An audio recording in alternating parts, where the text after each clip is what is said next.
আচ্ছা, তোমরা কি জানো, যদি ফুটন্ত গরম জলে এক পিস মাছের টুকরো আর সাথে একটু পাতিলেবুর রস আর পাতিলেবুর টুকরো দেওয়া যায়, তাহলে এত চমৎকার একটা রান্না করা যেতে পারে। চলো তোমাদের প্রথম থেকে দেখাই ঠিক কি বলছিলাম আমি।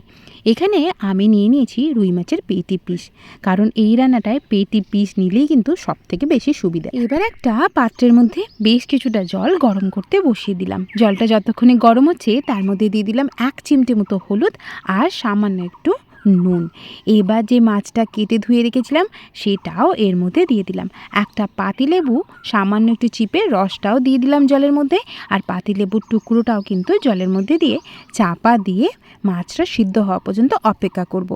1 পিঠ সিদ্ধ হতে আমার সময় লেগেছিল ওই ধরো 3 থেকে 4 মিনিট।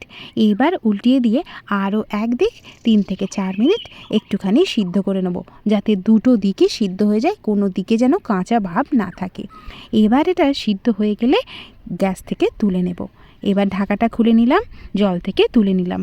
শুধু মাছটাই কিন্তু লাগবে, ওই জলটা পাতিলেবুটা কিন্তু আমাদের আর কোনো কাজে লাগবে না, সেজন্য ওটা ফেলে দেব। মাছটা কিন্তু এখন বড্ড গরম, একটু ঠান্ডা হয়ে যাক, তারপর দেখাচ্ছি আমি কি করছি। এবার মাছটা ভালো করে ছাড়িয়ে নেব, যাতে মাছের মধ্যে একটুকু কাঁটা না থাকে। ঠিক এই কারণেই বলেছিলাম যে এই রান্নাটায় যদি পেটি পিস ব্যবহার করা যায় তাহলে সব থেকে বেশি সুবিধে, কারণ পেটিতে কাঁটাটাও কম থাকে আর বড় বড় কাঁটা থাকে, সুবিধে হয় ছাড়াতে। এবার সেই ফ্রাইং প্যান ভালো করে ধুয়ে পরিষ্কার করে নিয়ে সামান্য একটু সর্ষের তেলও দিয়ে দিলাম। তেলটা একটু গরম হয়ে গেলে একটু হিংও দিয়ে দিলাম ফোড়নে। ফোড়নটা একটু নেড়ে চেড়ে নেব, যাতে হিঙের গন্ধটা খুব সুন্দরভাবে ছড়িয়ে যায়। ফোড়নটা ভালো করে ভাজা হয়ে গেলে বেশ মিহি করে কুচি করা পেঁয়াজও দিয়ে দিলাম। এবার পেঁয়াজটাকে ভালো করে কষিয়ে নেব, যাতে পেঁয়াজটাও নরম হয়ে যায় এবং সুন্দর একটা রঙও চলে আসে। পেঁয়াজটা বেশ গলে গেলে দিয়ে দেবো সামান্য একটু আদা বাটা আর রসুন বাটা। এখানে কিন্তু অবশ্যই আমি রসুন বাটার পরিমাণটা একটু বেশিই দিয়েছি। এবার সমস্ত কিছু ভালো করে কষিয়ে নিয়ে দিয়ে দেবো কিছু গুঁড়ো মশলা, যেমন দিয়ে দেবো হলুদ গুঁড়ো, ধনে গুঁড়ো, জিরে গুঁড়ো, আর দিয়ে দেবো ঝালের জন্য লঙ্কার গুঁড়ো। এখানে আমি কালারের জন্য কোনো রকম কাশ্মীরি লঙ্কার গুঁড়ো ব্যবহার করব না, শুধুমাত্র ঝালের জন্যই লঙ্কার গুঁড়ো ব্যবহার করব। এবার এই মশলাটাকেও ভালো করে কষিয়ে নেব, যাতে মশলার কাঁচা গন্ধটা একেবারেই চলে যায়।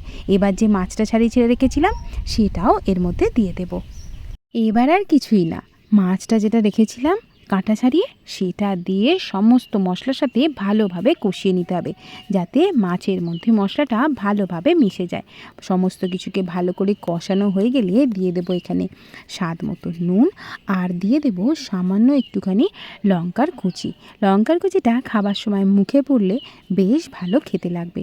এবার এটাকেও ভালো করে কষিয়ে নিয়ে দিয়ে দেব নামানোর আগে একেবারে মিহি করে কুচি করা কিছু ধনেপাতা।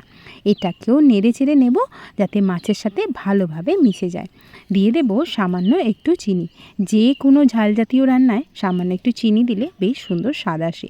2 চামচের মতো বিস্কিট গুঁড়ো এর মধ্যে অ্যাড করে দেব, যাতে মাছের এই রান্নাটা আরও বেশি সুস্বাদু হয়ে যায় এবং সুন্দর বেশ খেতেও লাগে। এবার এটা নাড়াচাড়া হয়ে গেছে, একদম অন্য একটা পাত্রের মধ্যে এটা ঢেলে একটুখানি ঠান্ডা করে নেব। যতক্ষণে এটা ঠান্ডা হচ্ছে ততক্ষণে আমরা অন্য একটা কাজ করে নেব। সেই জন্য নিয়ে নিয়েছি একটা বড় সাইজের বাটি, তার মধ্যে দিয়ে দিচ্ছি 2 চামচের মতো ময়দা আর 1 চামচের মতো আটাও দিয়ে দিচ্ছি, আর সামান্য 1 চিমটের মতো নুন আর সামান্য একটুখানি চিনিও দিয়ে দেব এখানে বেশ কিছুটা ডালদা দেওয়ার কারণ হলো যে ময়দাটা আমরা মাখবো সেটা কিন্তু পরবর্তীতে খুব সুন্দর মুচমুচে হবে, সেই জন্য। এখানে চাইলে তোমরা ডালদার বদলে ঘি কিংবা তেলও দিতে পারো, তবে আমি দেখেছি ডালদা দিলে খুব সুন্দর একটা মুচমুচে ভাব আসে। এবার ডালদার সাথে ময়দাটা ভালো করে মিশিয়ে নেব। বেশ একটা মুঠির আকার ধারণ করলে এমনি ঘরে থাকা নর্মাল জল দিয়ে এটাকে শক্ত করে একটা ডো বানিয়ে নেব। খুব বেশি পাতলাও করব না, নরমও করব না, আর খুব বেশি শক্তও করব না। ঠিক এরম অবস্থাতে থাকবে। একটা ডো বানিয়ে কিছুক্ষণের জন্য চাপা দিয়ে রেখে দেব, ওই ধরো 15 মিনিটের জন্য। তারপর ওই ময়দা মাখা ডোটা থেকে ছোট ছোট গুচি কেটে নেব। আর হ্যাঁ, কথা বলতে বলতে তো ভুলেই গেছি, তোমরা কে কোথা থেকে আমার ভিডিওটা দেখছো জানাতে কিন্তু একেবারেই ভুলো না, তবেই তো তোমাদের ধন্যবাদ জানাতে পারবো নাকি। এবার মাছের যে পুরটা বানিয়েছিলাম সেটা হাতে করে চেপে চেপে গোল করে নেব।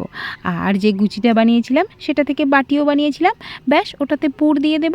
তাহলে কিন্তু আমাদের মাছের কচুরির পুর দিয়া একেবারে রেডি। এবার আর কি, চাকিতে সামান্য তেল দিয়ে ওই যে আমরা পুর ভরা মাছের কচুরি বানিয়ে রেখেছিলাম সেটাকে হালকা হাতে বেলে নেব। খুব বেশি প্রেস করে বেলা যাবে না কিন্তু, তাহলে পুর একেবারে বেরিয়ে গিয়ে একাকার হয়ে যাবে। এবার করার মধ্যে বেশ কিছুটা তেলও দিয়ে দিয়েছি। তেলটা একটু গরম হওয়া পর্যন্ত অপেক্ষা করব। তারপর সেই গরম তেলে কচুরিগুলো ছেড়ে দিয়ে একেবারে ফুলকো ফুলকো হওয়া পর্যন্ত ভেজে নেব। এক পিঠ হয়ে গেলে উল্টে দিয়ে আরও এক পিঠ বেশ লাল লাল করে ভেজে নেব। তাহলে আমাদের কিন্তু মাছের কচুরি একেবারে রেডি। এক পিস মাছ দিয়ে এরকম কিন্তু মাছের কচুরি তোমরা বাড়িতে বানাতেই পারো। আজকের রেসিপি কেমন লাগলো কমেন্টে জানাতে একেবারেই ভুলো না। আজকের মতো এটুকুই, তোমরা সবাই ভালো থেকো, সুস্থ থেকো। আবারও হাজির হব তোমাদের সামনে নতুন কোনো রান্না নিয়ে।